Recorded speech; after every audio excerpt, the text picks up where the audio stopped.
Salut à tous et à toutes, bienvenue dans ce podcast consacré à la Basketball Africa League. Je suis Yacouba Ouedraogo et j'interviens depuis le studio 2 de la Voix de l'Amérique à Washington DC, ici la capitale fédérale des États-Unis. Cette Basketball Africa League dont la conférence Kalahari a démarré les matchs de la saison 4 et ça se passe depuis samedi dernier du côté de Pretoria dans la Sandbet Arena. Ici en studio avec moi, celui que vous connaissez désormais, Cheikh Tiro, ancien basketteur, mais aussi mon collègue ici à la VOA. Cheikh, comment ça va? Ouais, ça va. Bonsoir Yacouba. Bonsoir. Ça a commencé, on se sent bien? Absolument, ça se vient. C'est chaud là-bas. On profite maintenant. au maximum. Hein? Absolument, c'est chaud maintenant au Sud-Afrique. C'est chaud en Afrique du Sud, mais en attendant ici aux États-Unis, nous sommes calmes et aujourd'hui, on a une invitée particulière pour vous. Elle intervient depuis Philadelphie, ici aux États-Unis via Skype. Elle s'appelle Mama Traoré, elle est joueuse internationale de basketball, elle a joué aussi pour l'équipe nationale malienne. Elle a joué donc, je le disais, à l'international et ici aux États-Unis. Elle s'est distinguée notamment au Rowan College à Burlington County, remportant des distinctions telles que joueuse de l'année.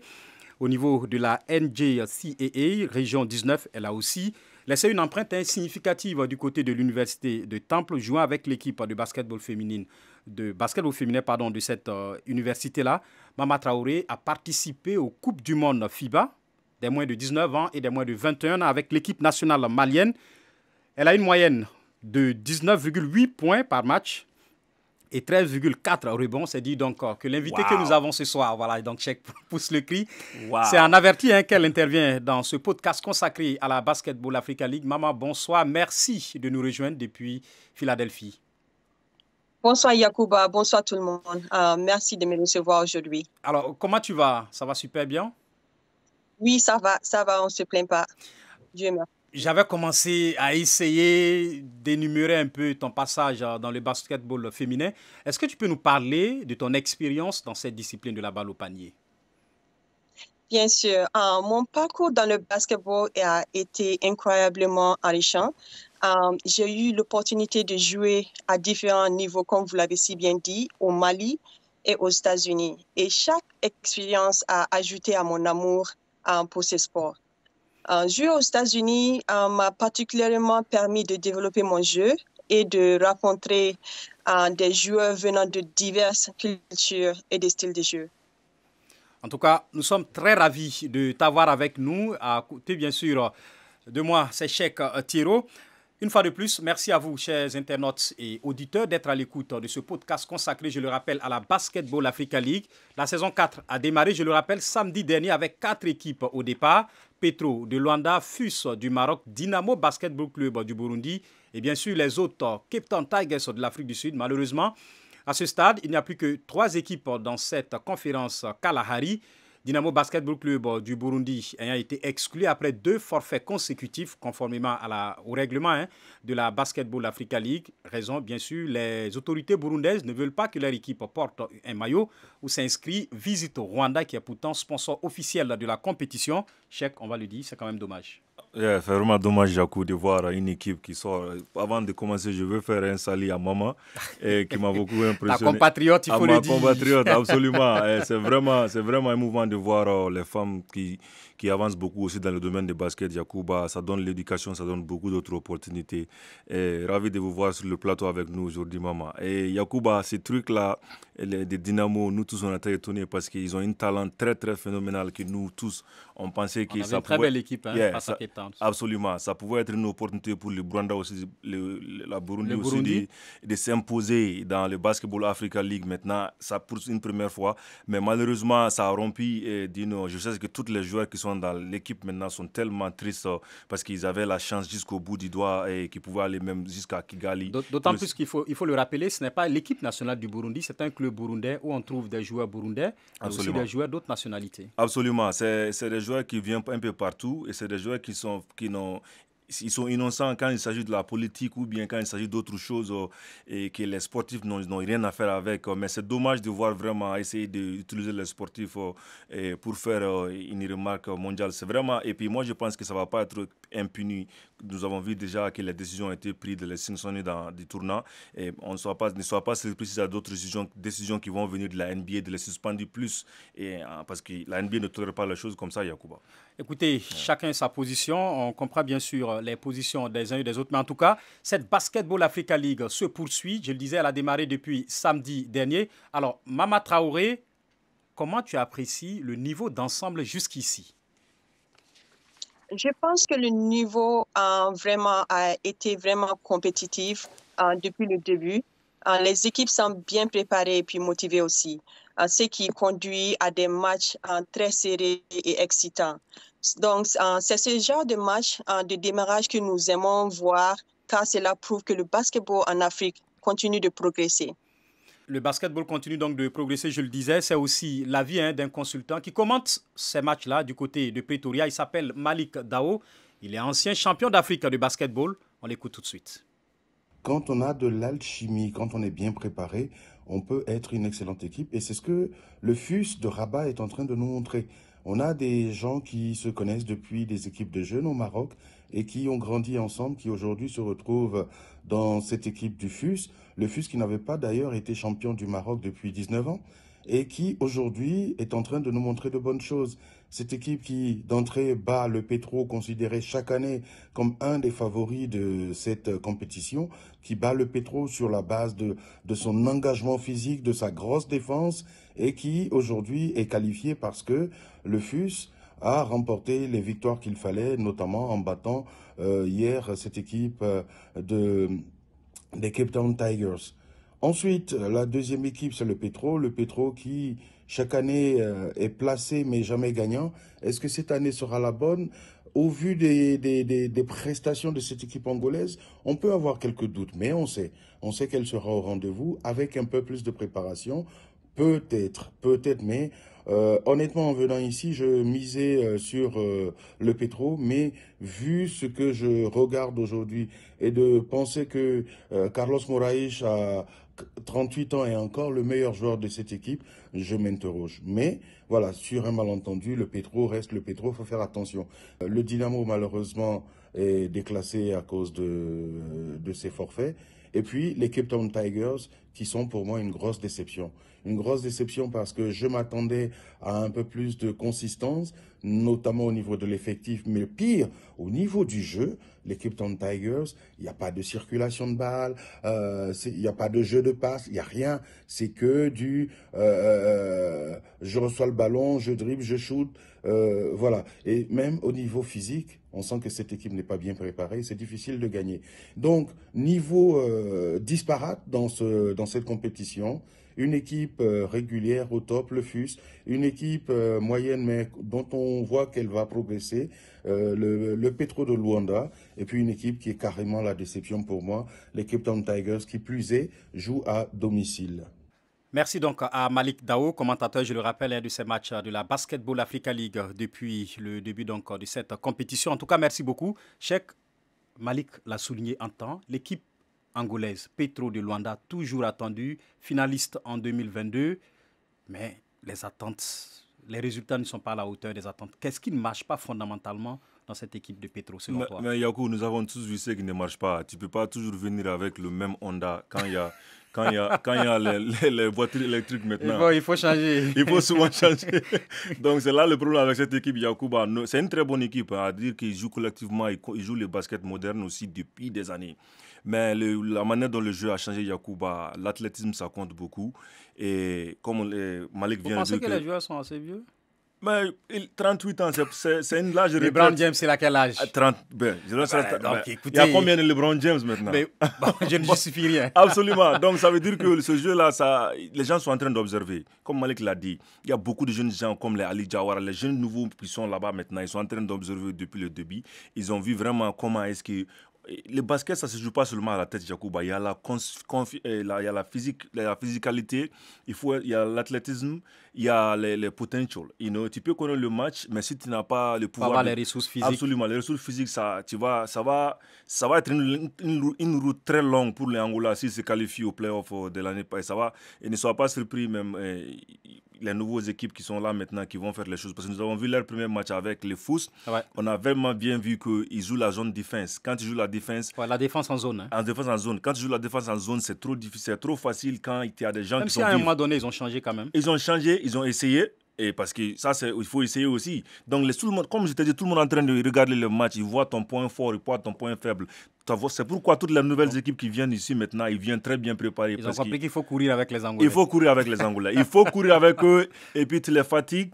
Et quand la fatigue vient, Yacouba, le talent part, l'expérience part. Donc, c'est la personne qui est toujours vive et sur les jambes qui va gagner le match. C'est ce qu'on a vu avec cette équipe. Sinon, ils ont mis des jeunes gens qui n'ont pas beaucoup d'expérience comparément au Petro.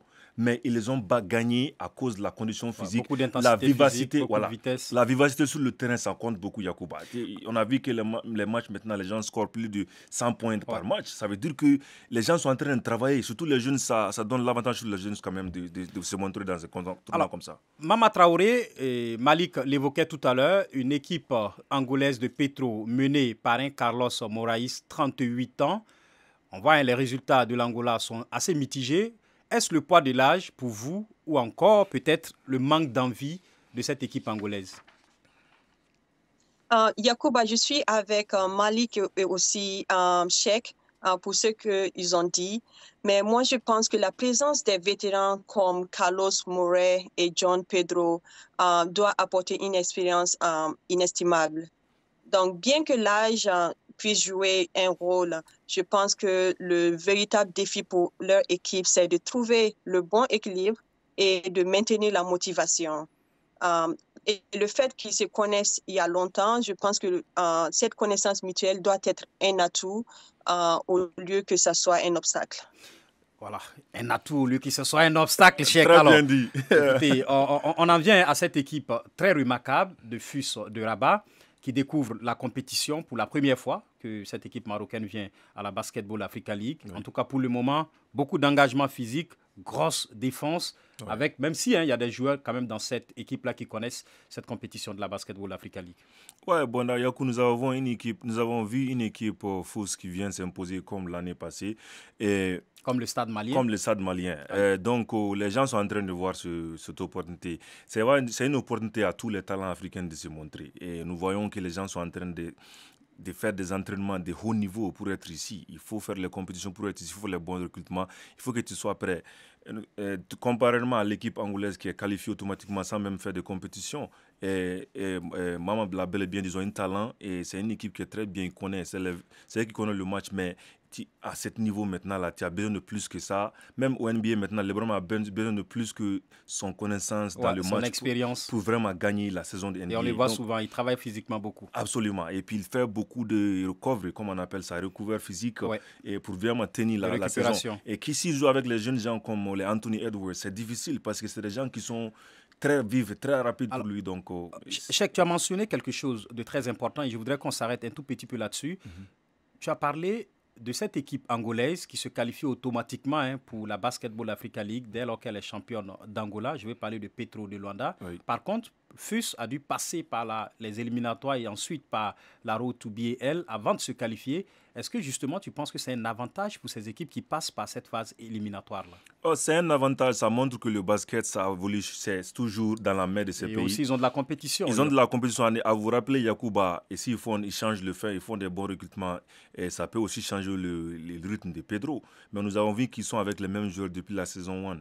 Depuis la saison première. Donc, les Petro, Moreiro, Pedro, Moraes, Carlos, s'ils ont changé seulement, ils ont pris Modjak l'année passée. Donc, bon, ça montre qu'ils ont la capacité de le faire, comme maman l'a dit, parce que c'est une équipe un pays très expérimenté. Mais l'avantage là qu'ils ont là, s'ils ne prennent pas chance sur l'avantage là. Les équipes nouvelles vont venir prendre, ils vont venir manger l'avantage de l'expérience, de dormir dessus, en fait. Absolument. Et puis il faut donner la chance aussi aux jeunes, parce que Yacouba, si vraiment on veut voir les jeunes au NBA aujourd'hui, l'Afrique au NBA aujourd'hui, c'est pas avec les gens de 39 ans. Il te faut les jeunes gens de 18 ans, de 20 ans, de 22 ans et moins, 25 ans et moins, qui doivent être les titulaires de cette conférence, comme nous avons vu avec Aliou Diarra, et qui a eu la chance même de devenir l'année passée au NBA. On le voit aussi avec Mohamed Silla, le jeune de l'académie de la NBA qui prouve absolument avec l'équipe marocaine et qui est même titulaire absolument. à un moment. Et donc, absolument. Et ça les met en jambes et puis ça leur donne l'opportunité de venir aux États-Unis, de jouer à l'école. Et si tu as 39 ans, tu ne peux même pas aller au collège ici, Yacouba, en scholarship. Alors, on va lancer une dernière question à Mama avant d'aller à la pause. Alors, Mama Traoré, quand tu regardes cette équipe de FUS de Rabat, l'équipe donc marocaine, qu'est-ce qui te séduit chez les garçons de Bouzidi? Donc, chez l'équipe de FUS de Rabat, vraiment, ils montrent beaucoup de dynamisme et de cohésion dans le parquet, sur le parquet. Et ce qui me séduit vraiment, c'est leur capacité de travailler ensemble et à exécuter leur plan de jeu avec discipline. Je pense qu'ils ont une belle chimie d'équipe et cela se voit vraiment sur le jeu quand ils jouent. Voilà, l'équipe donc de FUS qui a une très belle alchimie et cela se voit dans le jeu. Ce sont sur ces mots de Mama Traoré que nous allons marquer une courte pause dans ce podcast, je le rappelle, consacré à la Basketball Africa League dont la VOA est partenaire. Nous revenons dans quelques secondes. Day 2 of the beautiful Basketball Africa League. Welcome to Shwani Pretoria, the beautiful Jacaranda city. Petro Luanda up against the Cape Town Tigers. Wonderful follow-up score there from Moreira to give himself the go-ahead. Goes for the mid-range too, and it's a beautiful score. They're wide, they go out wide, and it goes in. Moraes with the three. That is just monstrous from Denny. It's beautiful, the dunk from Pedro. Here we go again. Oh, that is a brilliant finish there from Cummins. Another chance comes out wide. It's a chance for Dundao. Dundao gets the three. Drives right through the middle, no one is there to stop him. Billy Preston, this is what he likes to do. That is brilliant from Billy Preston. There they go, Johnny Pedro.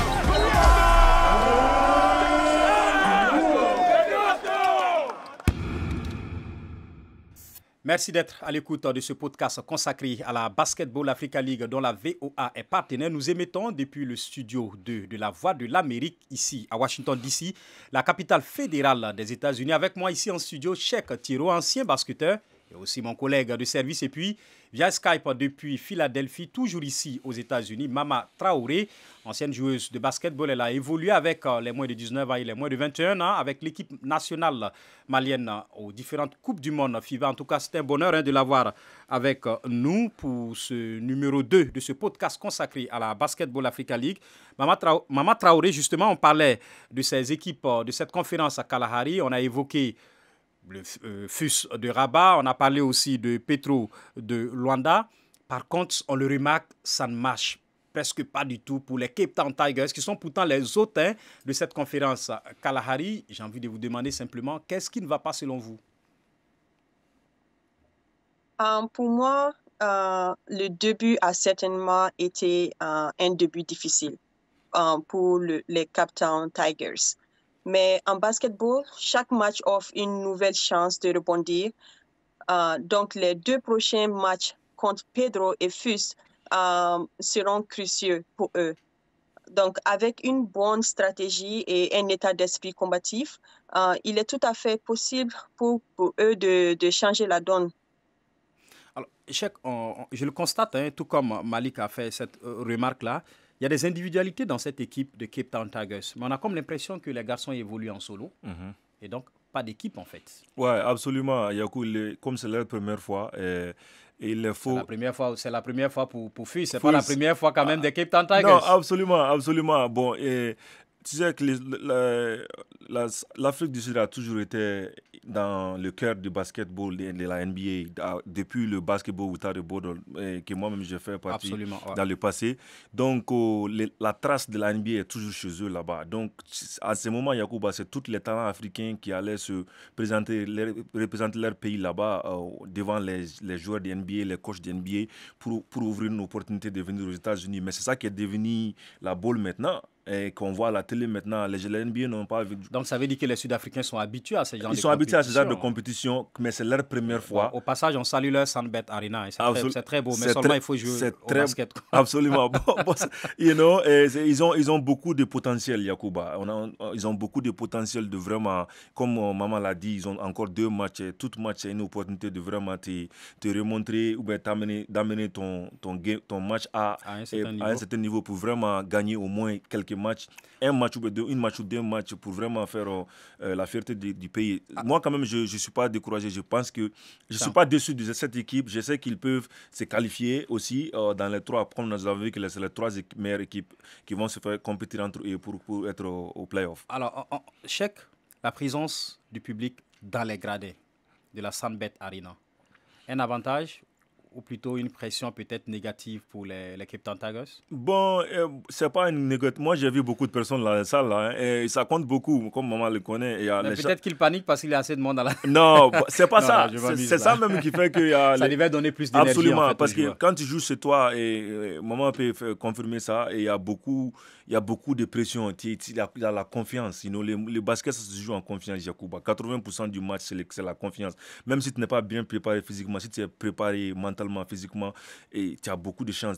La personne qui est mieux préparée mentalement, c'est la personne qui gagne. Bon, c'est le public qui donne ce genre d'énergie, you know, et parce que tu as quelque chose à montrer devant ton tribune et on est là, et on est chez nous, on est là. Bon, on n'a pas vu ça, mais moi quand même j'ai beaucoup admiré l'ambiance là-bas, ouais. Et puis c'est un endroit qui est très très...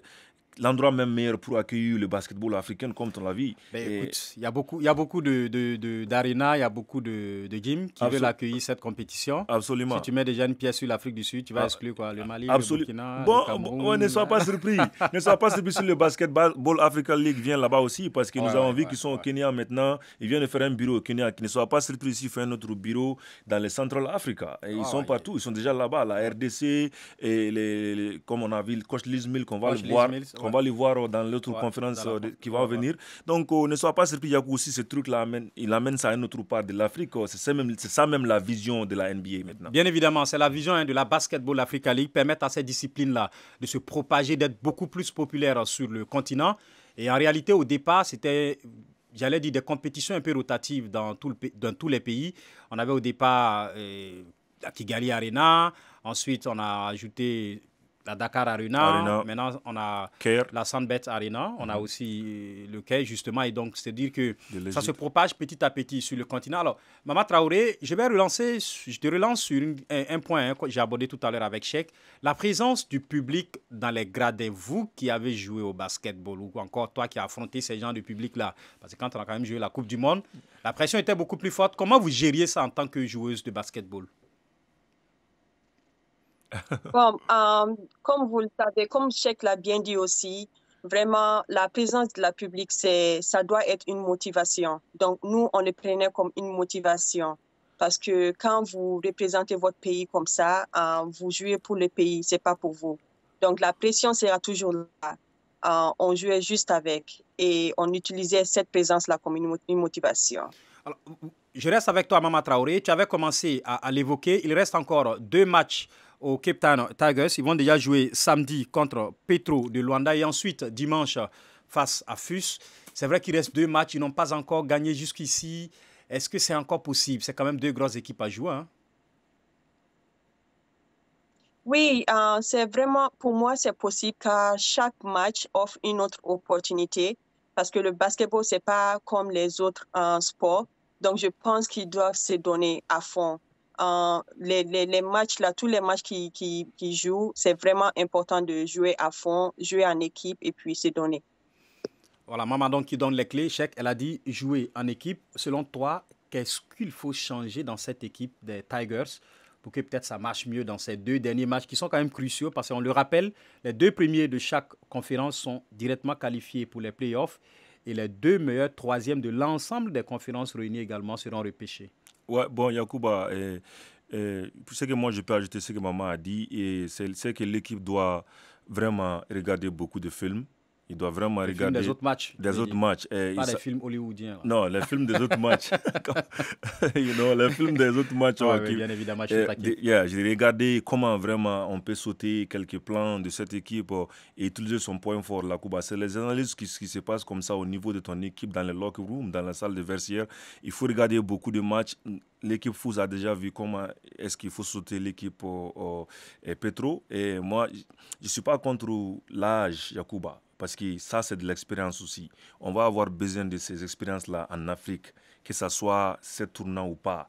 Et qu'ils ne soient pas surpris après la retraite, que si on voit Carlos Moreira devenir coach d'Angola ou bien envisage de faire d'autres choses et donner à la jeunesse. Et au basketball. Absolument. Bon, et c'est l'esprit-là qui est là, que moi j'aime beaucoup. Mais il faut vraiment voir l'avantage et les désavantages d'une équipe avant d'aller là-bas. Ça ne se fait pas sur le terrain. Ça se fait avant le match.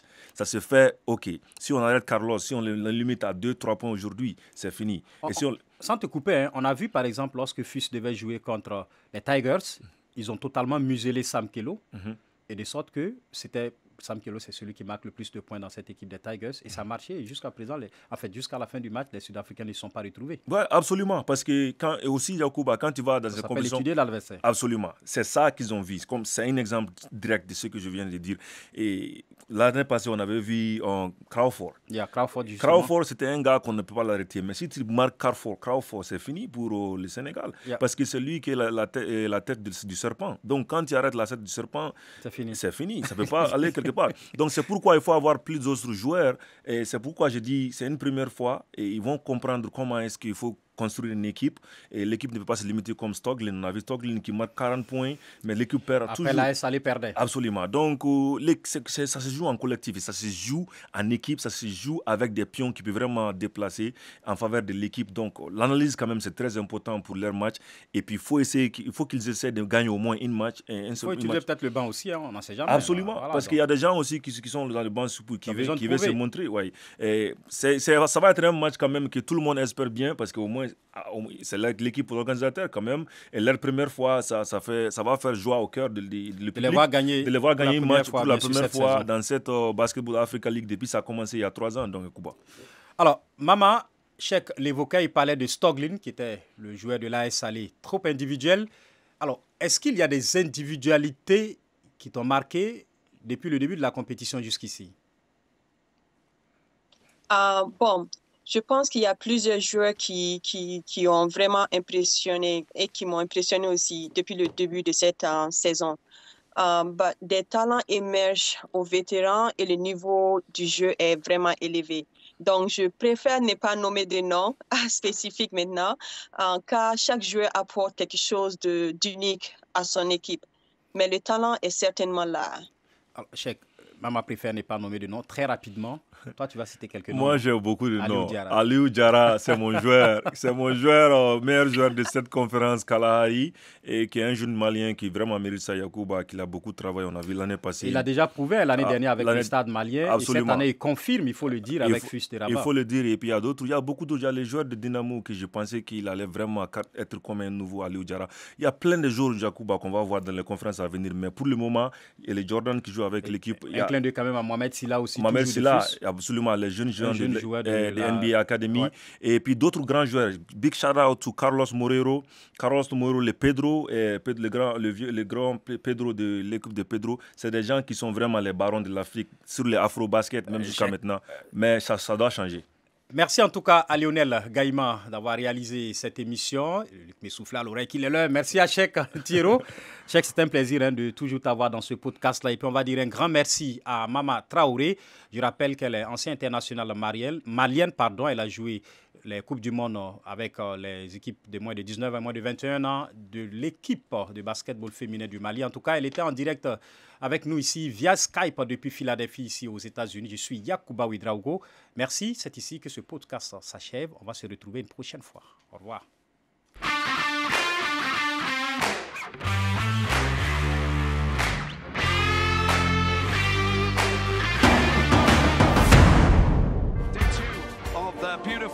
Basketball Africa League. Welcome to Shwani Pretoria, the beautiful Jacaranda city. Petro Luanda up against the Cape Town Tigers. Oh, wonderful follow-up score there from Morena to give himself the go-ahead. Goes for the mid-range too, and it's a beautiful score there. Wide, they go out wide, and it goes in. Moraes with the three.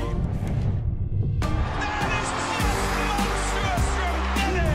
That's beautiful, the dunk from Pedro. Here we go again. Oh, that is a brilliant finish there from Cummins. Another chance comes out wide. It's a chance for Dundao. Dundao gets the three. Drives right through the middle, no one is there to stop him. Billy Preston, this is what he likes to do. That is brilliant from Billy Preston. There they go, Johnny Pedro.